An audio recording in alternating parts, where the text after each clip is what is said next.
আসসালামু আলাইকুম রহমতুল্লাহি ওয়া বারাকাতুহু। কেমন আছেন বন্ধুরা? আশা করি সকলেই ভালো আছেন, ভালো থাকেন এই দোয়াই করি। কিছু কথা বলি, কথাগুলি দয়া করে শুনবেন। ভালো লাগলে লাইক কমেন্ট শেয়ার করবেন।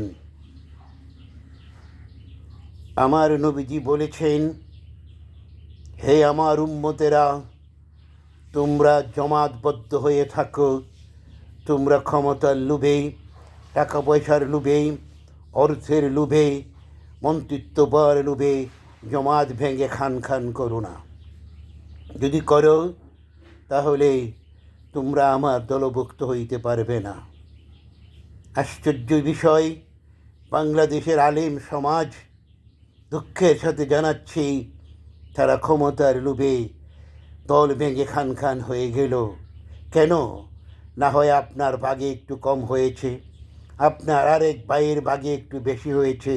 সমস্যা কোথায়? আসুন আমরা সবাই মিলেমিশে একসাথ হয়ে যাই। এখনও সময় আছে। দলে দলে বিভক্ত হয়ে ইলেকশন করে লাভবান হতে পারবেন না।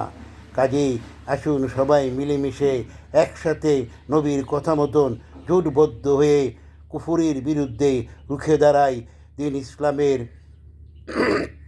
কায়েম করি বাংলার মাটিতে। ধন্যবাদ সবাই।